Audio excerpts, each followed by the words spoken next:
mais gis nañ ni waxuma la seeti donner raison sax mais lu ñu gis lu ñu mënagul a jàpp balaa ñu jébbal mbir mi justice. c'est largement supérieur à ce qu'il disait.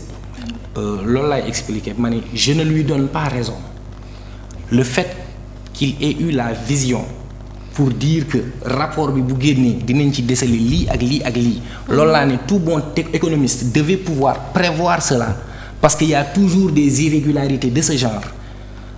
Cour des comptes musul génnee rapport te deful genre recommandation yi te amul des différences entre les chiffres te amul des écarts c'est à ce titre que je dis que rapport bi d'une part jox na ko raison. sànq ci seen biir wax nga ne dëkk yu bëri. même vous avez parlé de la première puissance mondiale même comme exemple. nga ne dëkk yu bëri gis nañ ni endettement dafa balaa ñuy mën a développer foog moom ay endettement et tout et c'est normal. donc même su fekkee tey jii rapport Cour des comptes dafa dem mu joxe raison que ni ñu gis ni écart yooyu noonu c'est quelque chose boo xamante ni c'est avéré. donc vous pensez que ni c'est normal. non je pense pas que c'est normal dama gëm ni.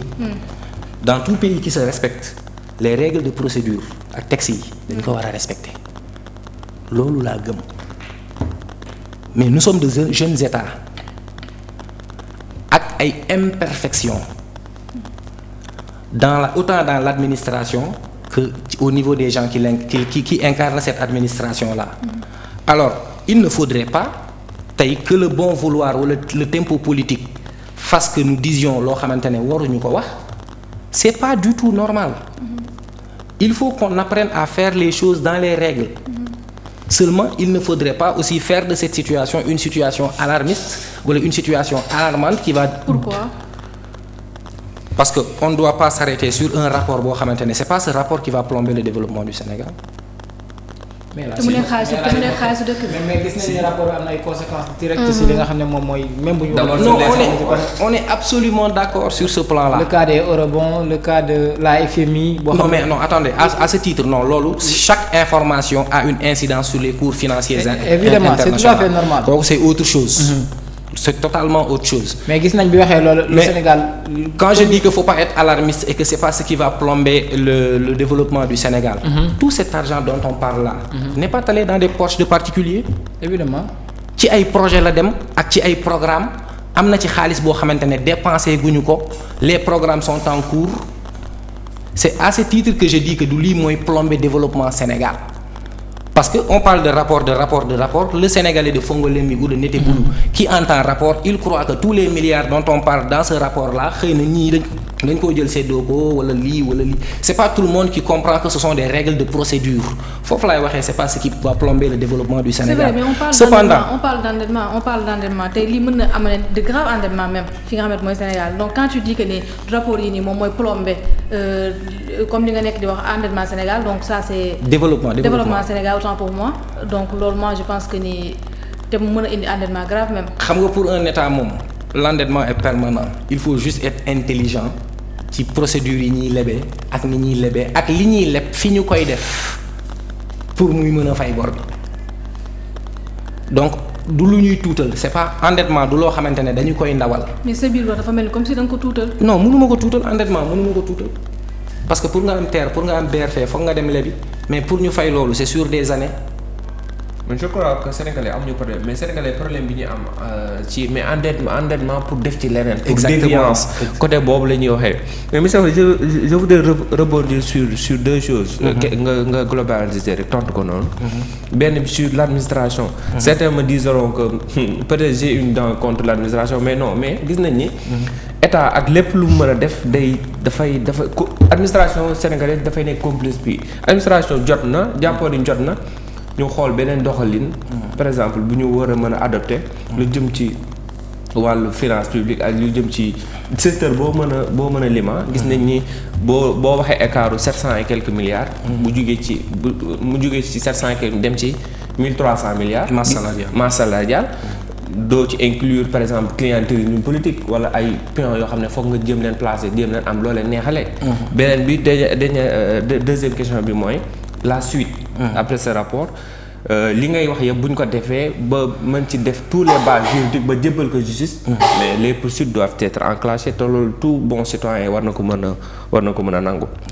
exactement tout bon citoyen war na ko mën a nangu mais il faut comprendre déjà une chose xam nga mooy lan à mon avis le problème de notre administration wala les problèmes yi ñuy décrire fii c'est un problème de typologie sociale. Déjà on parle de système les temps yi ces 2 dernières années la question du système est toujours revenue sans comprendre exactement ce qu'est le système léegi bu ñu génnee ci système bi l'homo sénégalensis dafa am nu mu mel. c'est ce que j'appelle notre typologie sociale. Imperfection yooyu bu intriqué woo nous sommes un jeune état. Administration ak comme je l'ai dit tantôt les gens qui l'incarnent genre problème yi la ñuy indil donc man à mon humble avis pour changer les formes et changer la situation. Il faut déjà une rééducation sur ce qu'est la chose de l'État ce qu'est la chose publique. Ensuite ñu doog a indi les réformes politiques nécessaires.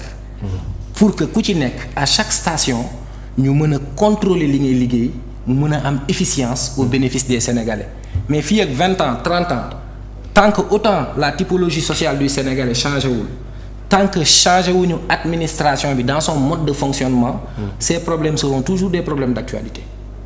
Évidemment. Parce que tey su ñu jëlee benn question le clientélisme politique dont on parle des gens l'ont décrié ci régime précédent bi.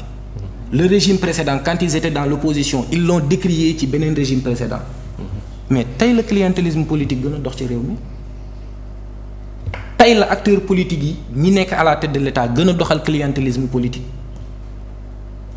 Un exemple très terre à terre les événements de mars de 2021 ñaata commerce ñoo ci pâtir ñaata nit ñoo ci gaañu ñoo xam ne ay dommages collatéraux la ñu woon. Quand il s'est agi d'indemniser, on a indemnisé des gens d'un parti.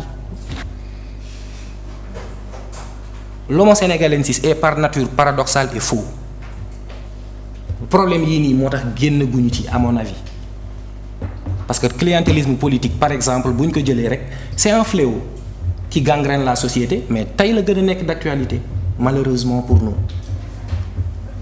Donc dinañ fi nekk waxtaanee Cour des comptes waxtaanee Cour suprême waxtaanee ay chambres yu dul jeex waxtaanee ay modes de fonctionnement mais ça ne fera à mon avis ça ne fera pas avancer les choses tant que chaque Sénégalais changé wul jëlaat responsabilité par rapport à la marche du pays et en même temps ñu réformer l'administration publique sénégalaise à tous les niveaux ñu am ay exigences des résultats ñu am les suivis qu'il faut ñu am les sanctions qu'il faut pour ñi nga xamante ne dañuy déroger aux règles.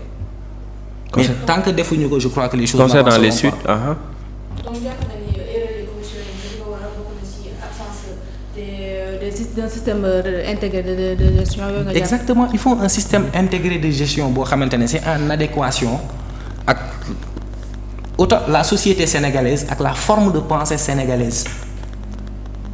Il faut ñu réformer administration bi aller dans ce sens-là dans le sens de la performance et de l'efficience.